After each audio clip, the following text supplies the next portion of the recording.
For the Viking, death was not the end. Dying in the right place was the soul's only triumph. This sentence perhaps summarizes the deepest truth at the core of the Viking worldview. Today, thousands of years later, when we think of Vikings, the first image that comes to mind is usually the same: a ship ablaze, disappearing into the middle of the sea. But is this just a romantic fantasy created by cinema, or was it truly a sacred ritual carrying deep meaning that the Norse peoples used to transport souls to Valhalla? Modern archaeology gives us a definitive answer. Viking funeral ceremonies were not simple rituals performed merely to bid farewell to the dead. These were complex ceremonies that rebuilt the spiritual world of the living, preserved cosmic balance, and reinforced beliefs in immortality. What burned in each flame was not just a body, but an entire worldview. In the harsh geography of Scandinavia, Viking societies that lived from the 8th to the 11th centuries AD viewed death as the most sacred moment of life, because for them, existence was never a linear progression. Birth, growth, war, death, and rebirth all were parts of the same eternal cycle. The origins of this cyclical understanding of time lie hidden in the most fundamental texts of Viking mythology. The phrase "velskipper," Yggdrasil, found in the Eddas, to board a ship at sea, actually meant to die. This wasn't just a poetic metaphor. Thousands of Viking nobles had truly embarked on their final journeys in the middle of the sea,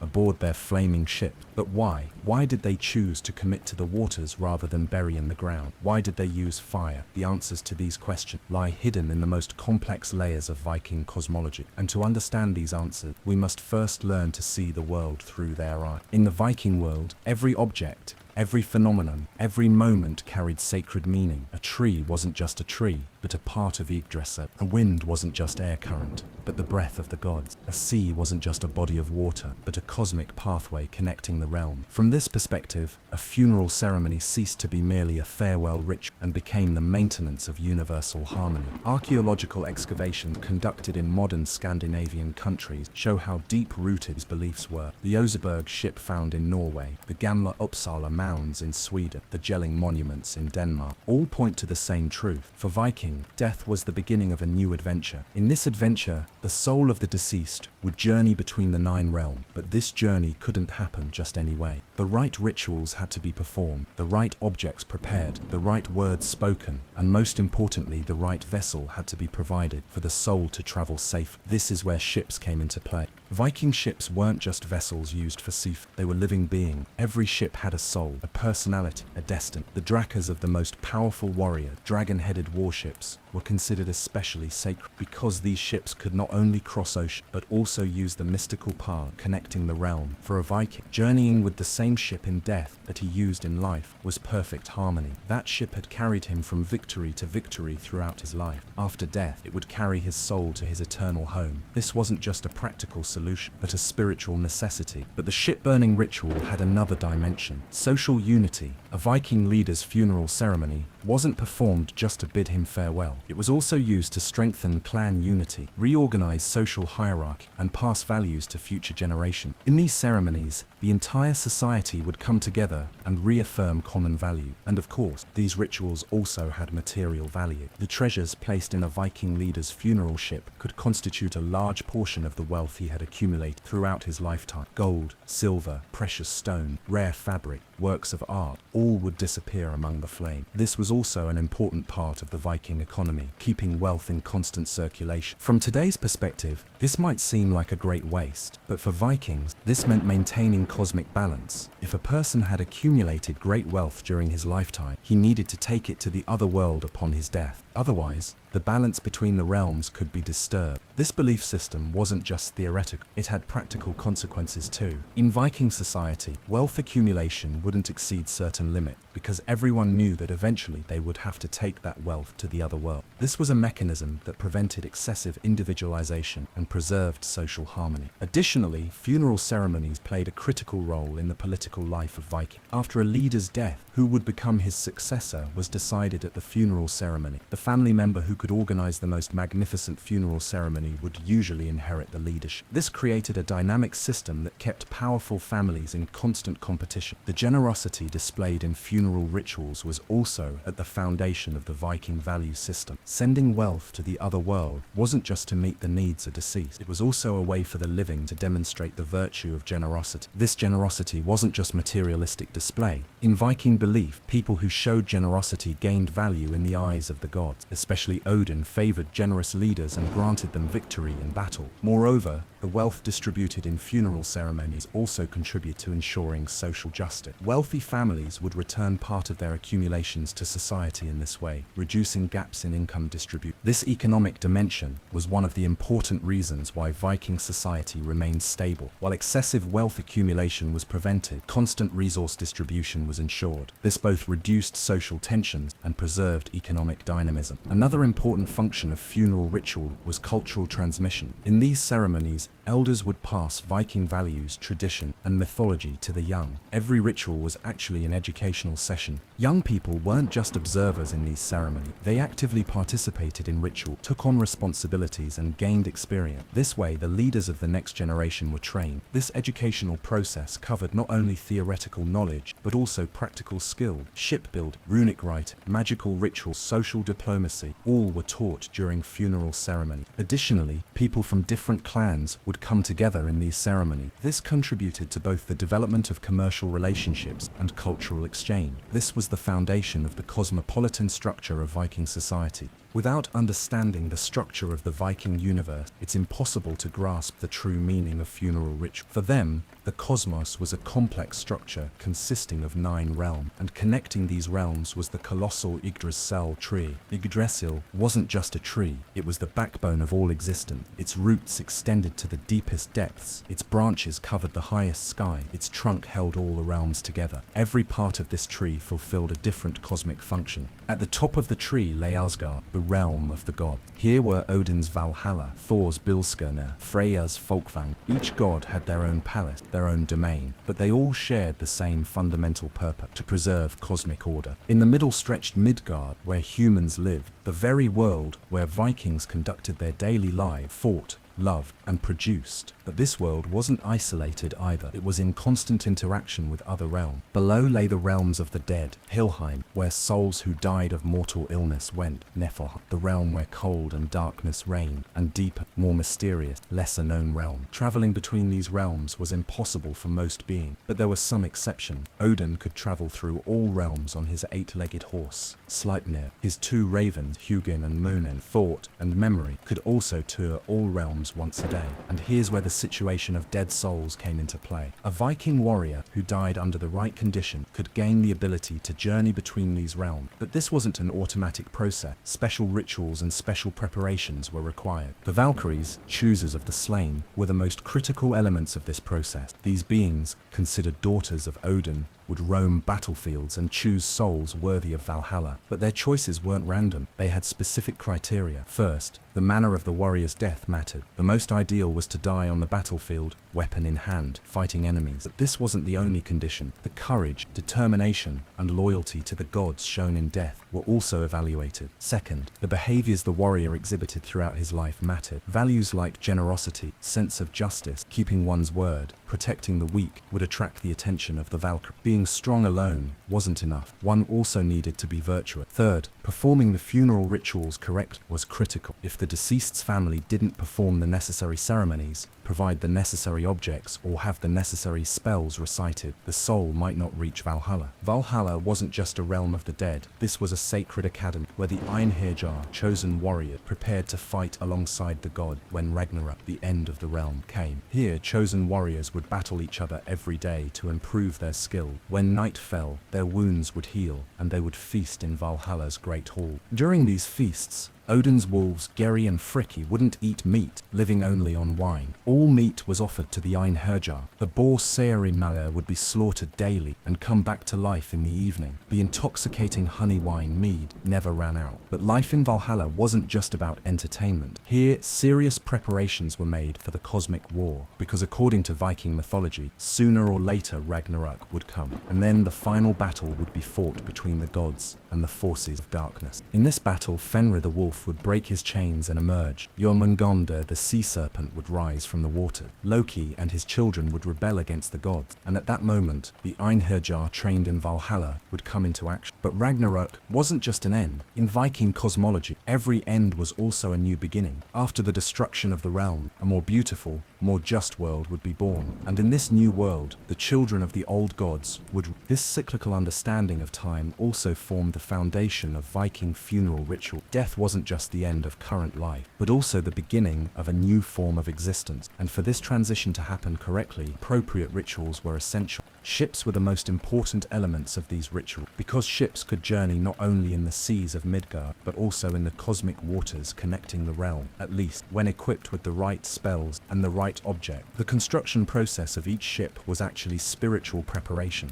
The type of wood used, the astrological conditions when it was cut, each of the techniques used in construction could affect the ship's spiritual power. The most powerful ships were built from special trees at special time by master craftsmen. The dragon sculptures at the bow of drakar ships weren't just decorative. These dragons were the protective spirits of the ship. They protected everyone aboard the ship from evil forces and ensured they stayed on the right path. At the same time, they instilled fear in enemy. The ship's sails also carried special meaning. The symbols and runic writing embroidered on each represented specific magical powers. These symbols were ways to communicate with wind gods and summon favorable wind. And most importantly, the ship's mast was a representative of Yggdrasil. This pole was a cosmic antenna connecting the ship to the center of the realm. Through it, the ship could cross not only physical oceans but also spiritual dimensions. And for some, this began among the wind and fire, in the embrace of the sea. This sentence summarizes the most mysterious dimension of Viking funeral ritual. Because these rituals didn't just meet practical need, they were complex magical operations that activated the fundamental forces of the universe and re-established cosmic balance. The process that began after the death of a Viking noble wasn't just funeral preparation. This was a spiritual transformation process in which the entire society participated. Every stage was carefully planned and meticulously executed. First, a ship appropriate to the deceased's status would be chosen. This might not always be the person's own ship. Sometimes, small boats built specifically for this purpose were used. Sometimes, the family's ancestral sacred ships were preferred. The ship's selection wasn't random. Female shamans called Volva would provide spiritual consultation. They would evaluate the deceased's spiritual condition, which realm they would live in the other world, and what kind of journey they needed to make. Based on this evaluation, the most suitable ship would be determined. Preparing the ship was also a meticulous process. First, the ship would be overhauled and all damaged parts repaired. Then it would be painted with special paint, decorated with runic symbol, and equipped with magical protect. The objects placed inside the ship were everything the deceased would need in the other world. But this wasn't just to meet practical needs. Each object also carried symbolic meaning. Weapons would show that the deceased would remain a warrior in the other world, but at the same time they were also tools for keeping evil spirits away. The most valuable swords were blessed with special spells and strengthened with runic writing. Jewelry and valuable objects symbolized that the deceased would maintain their status in the other world. Gold bracelets, silver necklaces, precious stones, all were material representatives of spiritual power. Daily use objects were also critical. Food contained, drinking vessel, game pieces, musical instrument. These showed that the deceased would remain human in the other world and continue their daily pleasure. But perhaps the most important objects were those that maintained connection with the living world. Family seal, ancestral heirloom, sacred symbol. These guaranteed that the deceased wouldn't forget their family and clan. In wealthy Viking families, it's known that slaves were also burned with the deceased. This might seem very distant from today's moral understanding, but for that period, it was a sacred duty for these slaves to serve their masters in the other world as well, and many slaves would voluntarily accept this honor. Behind this practice lay the layered social structure of Viking society. For them,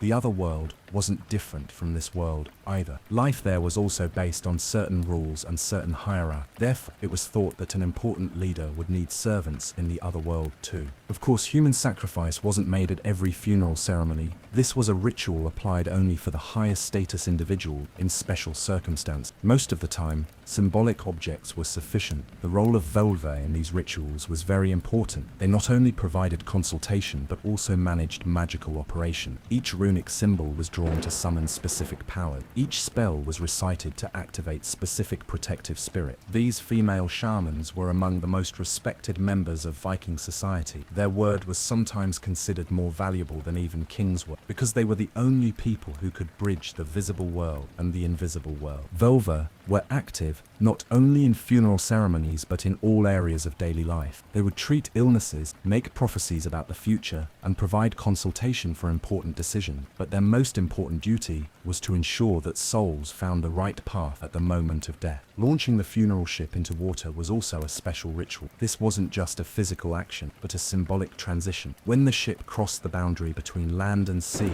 the deceased soul also crossed the boundary between two worlds. At this moment, the entire clan would gather. Everyone wanted to see that the deceased soul was traveling safe, because this wasn't just about that person's fate, but was related to the entire family's future. If the ritual was performed correctly, the deceased soul would reach Valhalla and continue to protect their family from there. But if a mistake was made, the soul could be lost or even fall into the hands of evil forces. In this case, the entire family could be cursed. Therefore, funeral ceremonies were never rushed. Every detail was carefully planned, and not even the smallest error was tolerated, because the consequences could affect not just that moment but future generations. Burning the ship was the most critical moment. This wasn't just lighting a fire, but separating the deceased soul from their body and directing it to the other world. This task was managed by the most experienced Valve. Fire was usually lit using special arrows. These arrows were made from sacred trees, equipped with special tips, and blessed with magical powers. The person shooting them was usually the deceased's closest relative. But sometimes, fire could be lit in other ways too. Glasses that concentrated sunlight, sparks created by friction, or embers taken from sacred fires could be used. What mattered was that the fire came from a sacred source. The way the fire spread was also important. If the fire spread quickly and enveloped the ship in a short time, this meant the deceased soul was in a hurry. If it spread slowly, it was thought that the soul was having difficulty leaving this world. The rise of smoke was the most carefully watched detail. The color, density, and direction of the smoke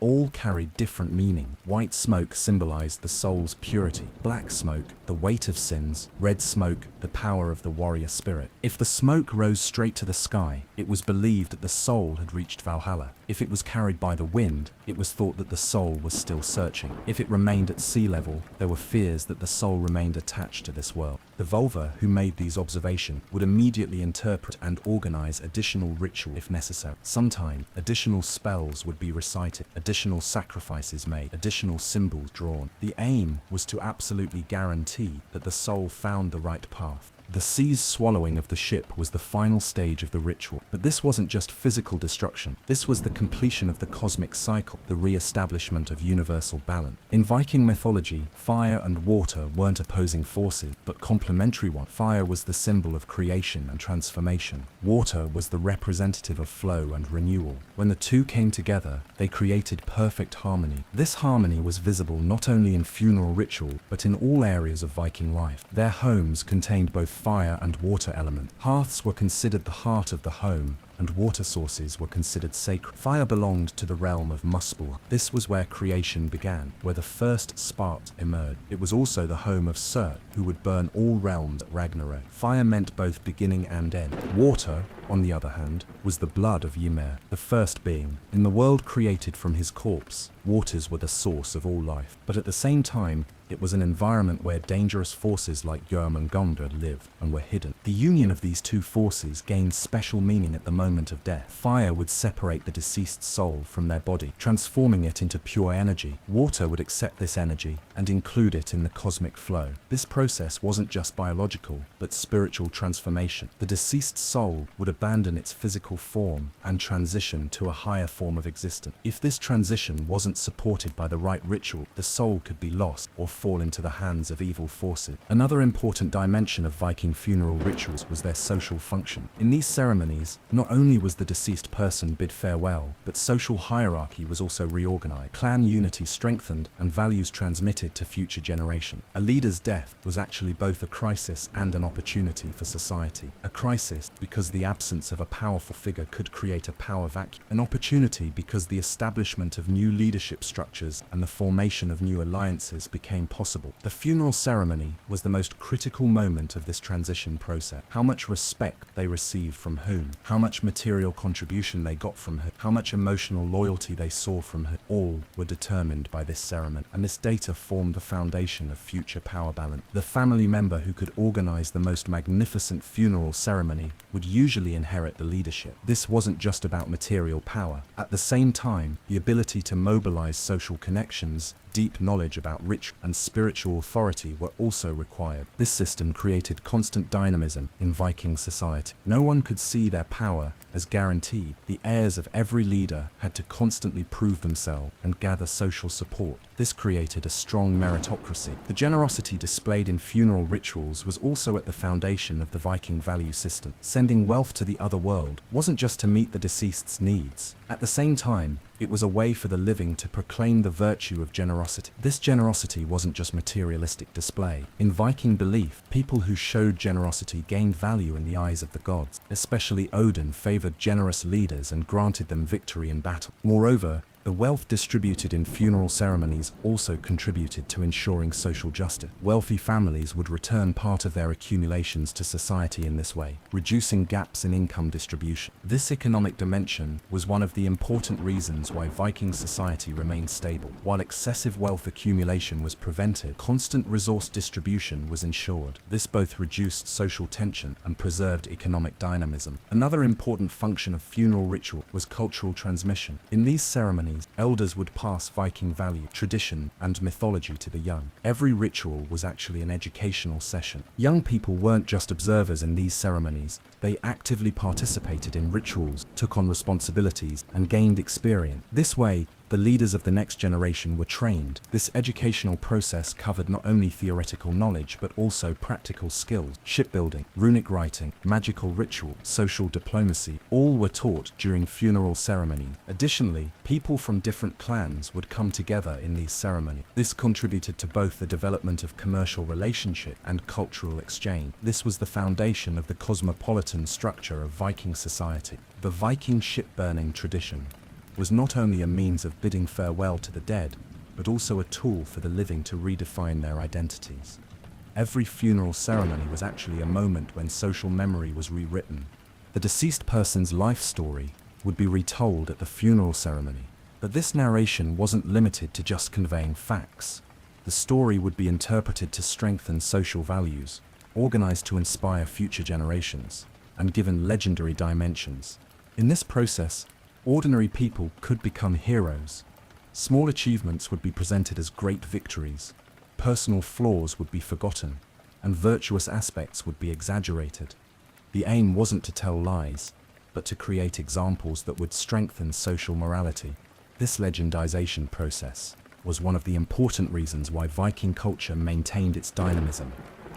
Each generation wouldn't feel overshadowed by their very successful ancestors, but would instead be motivated to surpass them, because they too could be legendized in the same way upon their deaths. Traveling poets called skalds played a critical role in the spread of these legends.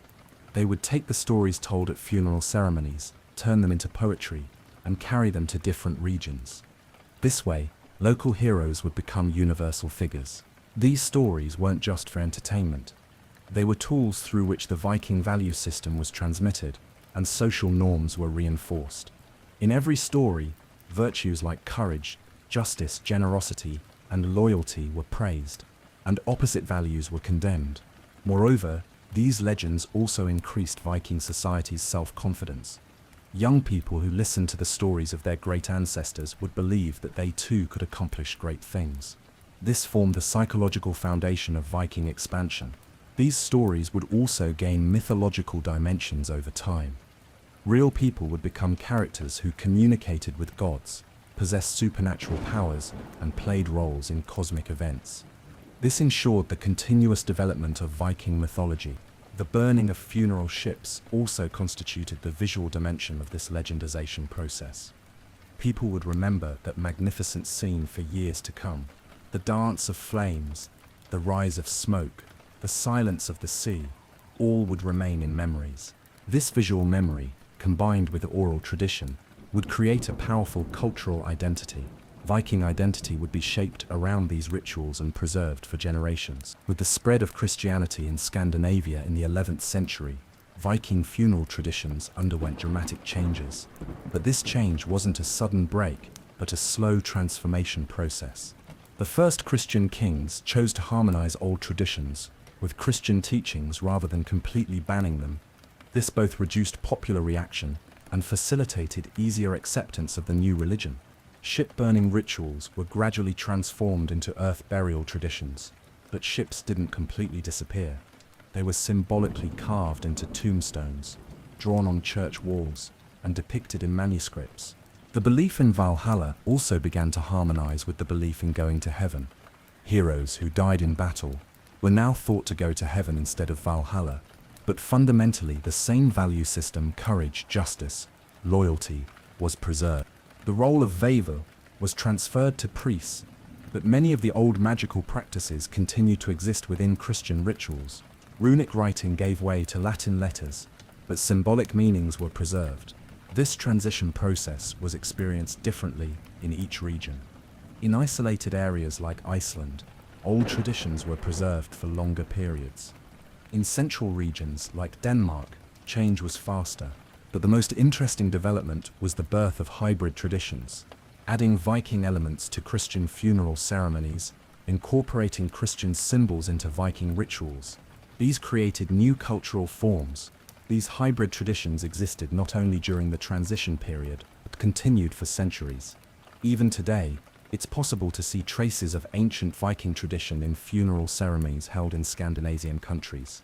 In modern Scandinavian culture, characteristics like living in harmony with nature, valuing social justice, and appreciating individual courage can be considered as the continuation of Viking heritage. Modern archaeology, developing since the 20th century, revealed revolutionary information about Viking funeral traditions. Every excavation, every find either confirmed the accuracy of ancient texts or brought new questions to the agenda. The Oseberg ship found in Norway in 1904 revealed the true dimensions of Viking funeral rituals. This ship wasn't just a funeral vessel, but also carried the characteristics of an artwork, technological achievement, and spiritual symbol.